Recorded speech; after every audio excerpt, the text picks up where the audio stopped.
क्या पढ़ते हैं? लम। हर जबान में ऐसे शॉर्ट अल्फाज को शॉर्ट किया जाता है ना, जैसे अरबी में कहते हैं ऐश, असल में था अय्यु शैइन, कहते हैं ऐश। इंग्लिश में भी बहुत है ऐसे। इंग्लिश में कोई मिसाल दो। He can not go. अब हम जो जैसे पेंडू लोग जब इंग्लिश बोलते हैं ही कैन नॉट गो, कलकले पूरे कर रहे होते हैं। Do you have a Apple? कह रहे हैं what is in your mind, कहते हैं ना। तो इतनी कौन इंग्लिश बोलता है? वो एक कारी साहब के पास गया ना एक आदमी, कहते हैं शीरा है, शीरा। कारी साहब नहीं, सॉरी, कारी साहब गए मिठाई की दुकान, कहने लगे शीरा है, कहते हैं इतना गाढ़ा नहीं है। शीरा तो है मगर इतना गाढ़ा नहीं। तो यही है यहाँ पे भी। एंड एक साहब मेरे साथ नहीं बोलते, कह रहे एंड। मैंने कहा यार ये एंड इतना गाढ़ा एंड नहीं होता, तो थोड़ा सा इसको हल्का कर लो। तो यही चल रहा है। लम यकून को अरब ने क्या बना दिया? लम यकुन। और कोई अच्छी मिसालें दो यार शॉर्ट की। कांट बोलते हैं, can not, I can not, I can't. American कहते हैं आई वांट टू गो को I wanna go. It isn't possible for me to do this, कहते हैं ना। तो एक साहब ने मुझे कहा यार आप तो बड़ी फर्स्ट क्लास। मैंने उनसे कहा it isn't possible for me to go there. यार आपकी इंग्लिश तो बड़ी खानदानी है। मैंने कहा और भी तो पूछ के देखो कुछ। और भी तो कुछ पूछो। तो एक जुमले से आपने फैसला कर लिया, how is it possible for me to improve my English. ऐसे मैंने 2-4 ठिश मारी, तो खानदानी इंग्लिश है। मैंने कहा बस इतनी आती है, खत्म हो गई। लम यकुन, ठीक है ना। तो वलम यकुन, और नहीं है, इसका माना क्या होगा? नहीं है। वलम यकुन, बल्कि सही तरह नहीं हुआ। वलम यकुन लहू, यकुन लहू को पढ़ते यकुल लहू हैं, नून को लाम में मिला देते हैं। वलम यकुल लहू, और नहीं हुआ या नहीं है, लहू उस अल्लाह के लिए, कुफुवन। कुफुवन, कुफू कहते हैं हम पल्ला को, उर्दू में इस्तेमाल होता है। भाई ये लड़का जो है लड़की का कुफू नहीं है, उसके पैरेलल नहीं है। और एक लफ्ज़ समाज मुकाफात अमल, सुना ना, मुकाफात अमल, ये भी कुफू से निकला। मुकाफात अमल, आप जैसा अमल करोगे बिल्कुल उसी के मुताबिक आपके साथ मुआमला होगा। आप लोगों के साथ कोई बुरा हो रहा होता है, कहते हैं भाई ये मुकाफात अमल है, आपने अपनी औलाद के साथ ऐसा किया तो आज आपकी औलाद आपके साथ, सॉरी आपने अपने अब्बा के साथ ऐसा किया तो आज आपकी औलाद आपके साथ ऐसा कर रही है। तो मुकाफात यानी उसी के हमजिन्स और उसी के पैरेलल अमल और बदला आपके सामने आ रहा है। तो कुफुफ कहते हैं हम पल्ला, जोड़, सही है ना। तो वलम यकुल लहू, काफी का लफ्ज देखा है ना, काफी, ये चीज आपके लिए काफी है। जितना आप अमल कर रहे हैं असल में वो है किफायत से, लेकिन फिर भी काफ वाव, काफ फा और वाव तो आ रहा है ना उसमें, तो ये बिल्कुल आपके मुताबिक है। वलम यकुल लहू कुफुवन, और नहीं है उस अल्लाह के लिए हम पल्ला, अहद, कोई एक भी। ये अहद यकुन का सब्जेक्ट है, फाइल है। कोई नहीं है उस अल्लाह के लिए हम पल्ला, यानी अहद का माना लम यकुन अहदुन, असल में यूं है, लम यकुन अहदुन कुफुवन लहू, यूं इबारत बनेगी। नहीं है कोई एक बराबर लहू उस अल्लाह का, ठीक है। वलम यकुल लहू कुफुवन अहद, नहीं है कोई एक बराबर अल्लाह का। अहदुन ये यकुन का फाइल है, नहीं है, कौन नहीं है? कोई भी नहीं है उस अल्लाह के लिए हम पल्ला, यानी उस अल्लाह का हमसर कोई भी नहीं। तो इसकी तफसीर क्या है? बहुत आसान है। मुशरिकीन नबी सल्लल्लाहु अलैहि वसल्लम के पास आए कि आप हर वक्त अल्लाह की बातें करते हो, तो अल्लाह का कोई नसब बताएं। अरब में नसब वसब का बहुत था ना, तो इस पर यह सूरत नाजिल हुई कि ए नबी कुल, इनको कह दीजिए, हुवल्लाहु अहद, वो अल्लाह यकता है, अकेला है। कुल हुवल्लाहु अहद अल्लाहु समद, वो बेनियाज है, उसे किसी की ज़रूरत नहीं, सब उसके मोहताज है। लम यलिद, नसब की बात करते हो उसने तो किसी को नहीं जना, वलम यूलद, और ना वो किसी से जना गया, वलम यकुल लहू, और नहीं है कोई भी, कुफुवन हम पल्ला, नहीं है लहू उस अल्लाह के लिए, कुफुवन हम पल्ला, अहद कोई भी आखिर में आएगा, कोई एक भी उस अल्लाह का हम पल्ला और पैरेलल नहीं है, उसके जोड़ का कोई भी नहीं है, वो बिल्कुल सबसे यकता और सबसे तन्हा है। ये जो एथियस्ट लोग हैं ना, ये अक्सर मुतालबा करते हैं कि इस कायनात को अगर किसी ने पैदा किया है तो सवाल पैदा होता है फिर उसको किसने बनाया। तो इससे वो ये साबित करना चाहते हैं कि जैसे खुदा खुद से हो सकता है तो ये कायनात भी खुद से हो सकती है। सही है ना? तो जैसे आप इस कायनात को हमेशा मानते हुए आप कह रहे हो ये हमारे लिए मुमकिन नहीं है, कायनात को हम हमेशा से कैसे माने, तो आप अल्लाह को भी तो हमेशा से ही मानते हो ना। तो इसमें उसका भी जवाब है, भाई इस कायनात में तो हम देखते हैं कि इसकी खासियतें से तो हम वाकिफ़ हैं। यहाँ विलादत भी होती है, अगर कोई बच्चा आए और कहे कि मेरा कोई बाप भी नहीं है, मेरी कोई माँ भी नहीं है, मैं खुद से आ गया, मान लोगे? है भाई? वो कहे ना मुझे, मैं पैदा हुआ ना कोई पैदा, ना मैंने किसी को जना, ना मुझे कोई जन, हम कहते हैं ऐसा होता नहीं है। बच्चा है तो अब्बा भी होगा और अम्मा भी होंगी। अब उसके बारे में ये कहना कि ये बच्चा हमेशा से है, ये मुमकिन नहीं है, क्योंकि हम उसकी खासियतों को जानते हैं, जबकि हम अल्लाह की खासियतों को नहीं जानते। तो ये अजीब बात है कि एक चीज जिसके बारे में आप दिन रात देखते हो कि वो खुद से नहीं हो सकती, उसके बारे में तो कह रहे हो कि वो हमेशा से है, और जिसके बारे में आपको कोई पता ही नहीं है, वो आपकी अकल से बालातर है, उसके बारे में आप ये मानने के लिए तैयार नहीं हो कि वो हमेशा से कैसे हो सकता है। ठीक है ना? तो ये एथियस्ट बड़ी बेअक्ली की बात करते हैं। हाँ, ये आप कह सकते हो कि बच्चा तो वालिदैन के बगैर पैदा नहीं होता, तो पहला इंसान कैसे पैदा हो गया? तो हम यही कहते हैं कि जैसे वालिदैन के बगैर बच्चा नहीं पैदा हो सकता, तो किसी के इरादे के बगैर इंसान का वजूद हो नहीं सकता, आज तक ऐसा नहीं हुआ। तो यकीनन पहला इंसान अल्लाह ने अपने इरादे और कुन की ताकत से पैदा किया है, और पहली दफा कायनात बगैर किसी सबब के अल्लाह ने अपने इरादे कुन से पैदा की है। क्योंकि इस कायनात में हम देखते हैं कि बगैर किसी खालिक के या बगैर किसी क्रिएटर के ये क्रिएट नहीं होती है। तो यकीनन कोई क्रिएटर है जिसने इसको पहली दफा अपनी कुदरत से बनाया और फिर एक उसूल में चला दिया उसको। तो आप, ये अजीब बात है कि इस कायनात जिसके सारा दिन आप इसको जानते हो अच्छी तरह से कि यहाँ एक हालत से ये दूसरी हालत में चेंज नहीं होती जब तक कोई चेंजर ना हो, तो ये पैदा कैसे हो सकती है जब तक कोई क्रिएटर ना हो? तो जिस चीज के बारे में हम जानते हैं उसके बारे में तो हम फतवा दे सकते हैं, जिसके बारे में जानते ही नहीं तो उसके बारे में हम ये कैसे कह सकते हैं कि हमारी समझ में नहीं आ रहा कि वो हमेशा से कैसे? तो आपकी समझ में अल्लाह का नहीं आ रहा हमेशा से कैसे, और जिस कायनात को आप जानते हो वो समझ में आ रही है कि वो हमेशा से है। तो पहली दफा तो यकीनन कोई ना कोई सबब हुआ होगा ना जिससे कायनात पैदा हुई। जब कुछ था ही नहीं तो सबब कैसे बन गया? इसका मतलब एक जात है जो पहली मर्तबा किसी चीज को सिर्फ अपने इरादे कुन से पैदा करती है। तो इंसानियत की इब्तदा पहली दफा जो हुई है बगैर किसी लॉजिक के, ना कोई बाप ना कोई माँ, अल्लाह ने अपनी कुदरत से आदम को बनाया, अपनी कुदरत से अम्मा हुआ को बनाया, फिर उनमें जो है ना वो अल्लाह ने ऐसे सॉफ्टवेयर इंस्टॉल कर दिए कि उनके मिलाप से लड़का भी पैदा हो रहा है, लड़की भी, और सब में ये वो सिस्टम अल्लाह ने रख दिया। तो फिर उससे पैदा होते चले जा रहे हैं। तो जैसे आज कोई बच्चा उठ के आता है और कह रहे हैं मैं खुद से पैदा हुआ, आप एक चमाट मारोगे और बोलोगे तुम्हें शर्म नहीं आती, खुद से थोड़ी हो सकता है, ये कोई लॉजिक होती है पीछे। तो भाई इसी तरह ये मुमकिन ही नहीं है कि एक इंसान तो बगैर इत्तेफाक से वजूद में नहीं आ रहा, और पूरी कायनात, पूरी जो है ना वो सारा सिस्टम, समंदर, दरिया, पहाड़, और जनाब वो इलेक्ट्रॉन, प्रोटॉन, न्यूट्रॉन का जो एक पूरा सिस्टम है, और फिर निज़ाम शमसी और ज़मीन का 23 डिग्री झुकना और मौसम बनना, और जो है वो पूरा एक सिस्टम, बारिशें हो रही हैं, पैदावार उग रही है। फिर एक एक बीज को देखो कितनी अजीब, खरबूजे का बीज देख लो, उसे ज़मीन में डालो, बेल उगती है, खरबूजा पैदा होता है, उसमें फिर वही बीज होता है, फिर उसे डालो, फिर वही। सैकड़ों साल से ये ऐसे इत्तेफाकात बीज में खुद ब खुद इंस्टॉल हो गए, ये नहीं होता। पहली दफ़ा कोई है जो किसी सबब का मोहताज नहीं है, उसने पैदा कर दिया और उसको एक उसूल में, एक जो है ना एक उसूल में डाल के उसने चला दिया उसको।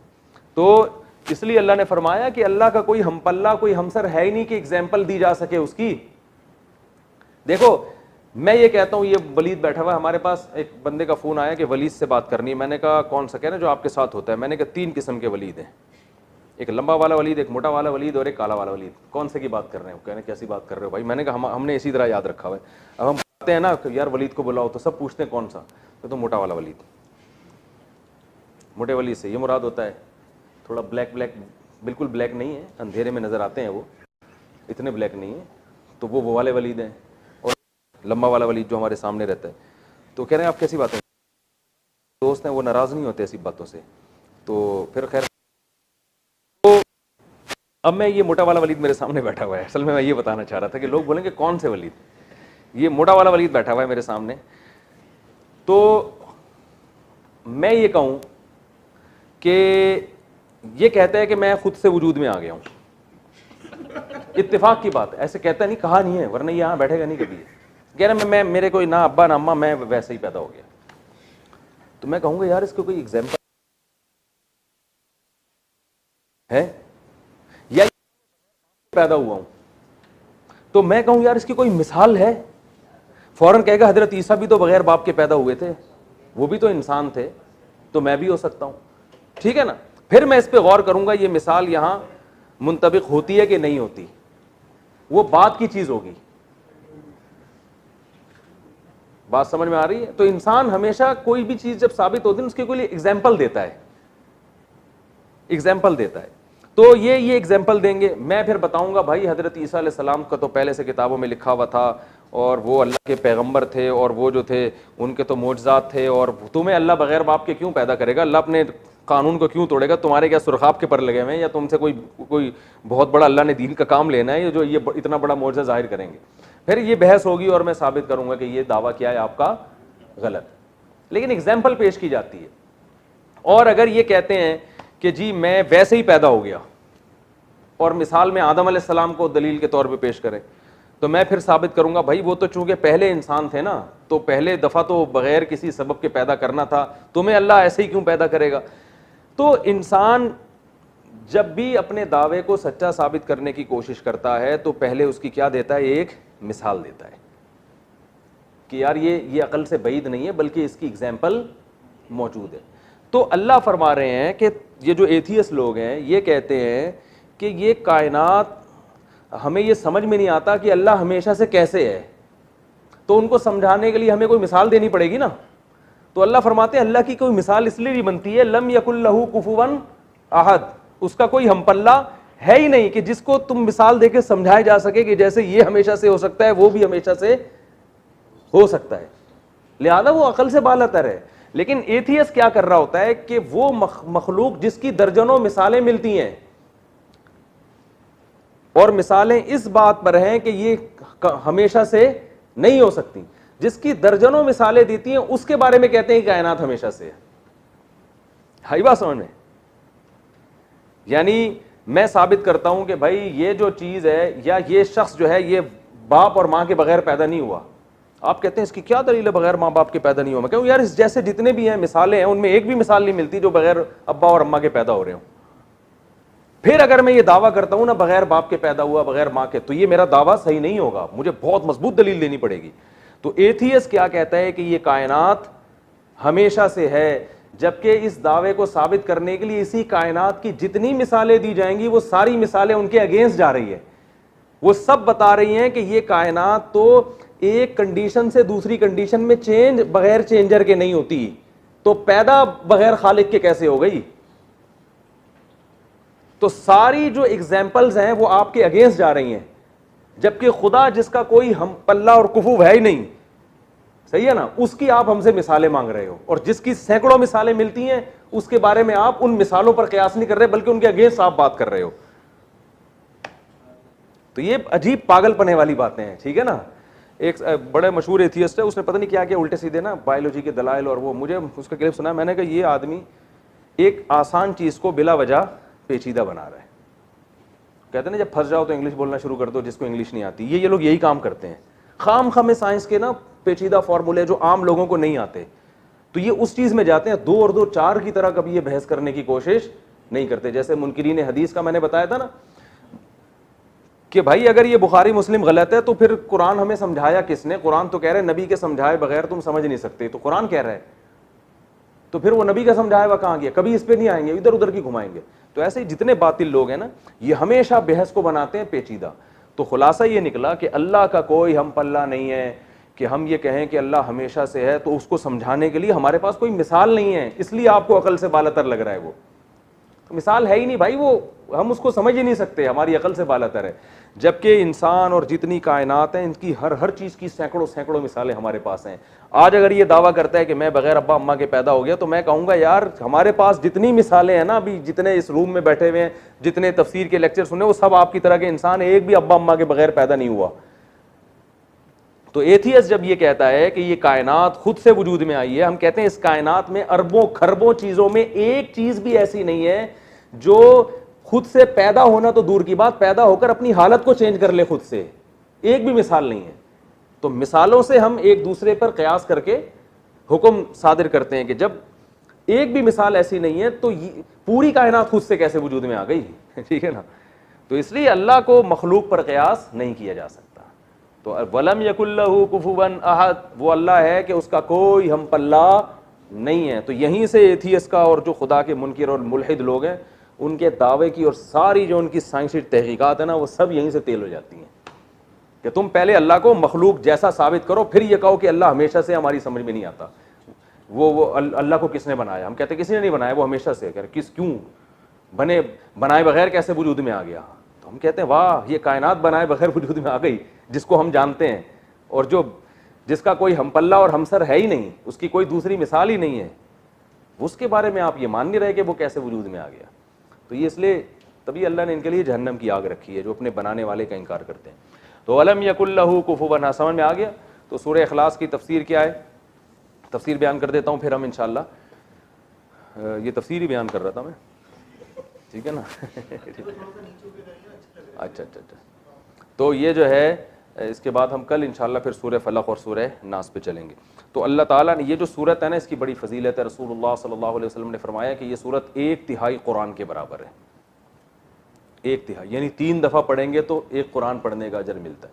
अब बाज़ लोग ये इश्काल करते हैं फिर पूरा कुरान पढ़ने की ज़रूरत क्या है। तो देखें, एक चीज़ का सवाब अलग होती है, दर्जात अलग होते हैं।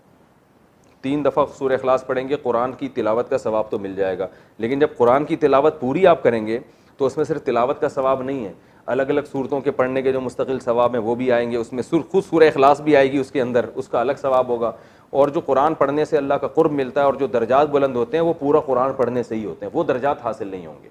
तो मकाम और मर्तबा और जो बहुत फजीलत मिलेगी वो तो पूरा कुरान पढ़ने से, सिर्फ जो नफ्स सवाब है वो 3 दफ़ा सूरह इखलास पढ़ने से भी मिलेगा। और हदीस में सूरह इखलास को 1/3 कुरान इसलिए भी कहा है कि इस्लाम के जो बुनियादी दावे हैं ना, वो 3 हैं, तौहीद, रिसालत और जो है आखिरत।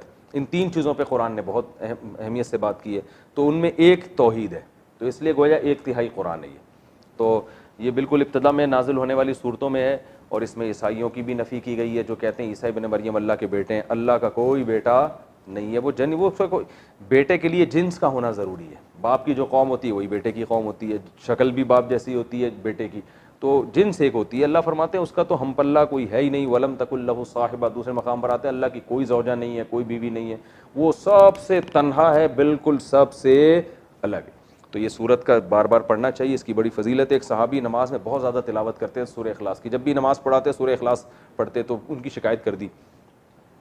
तो आप सल्लल्लाहु अलैहि वसल्लम ने उनको बुला के पूछा, क्यों बार बार सूरह इखलास पढ़ रहे हो? आपने फरमाया कि या रसूलल्लाह मुझे सूरत से मोहब्बत है।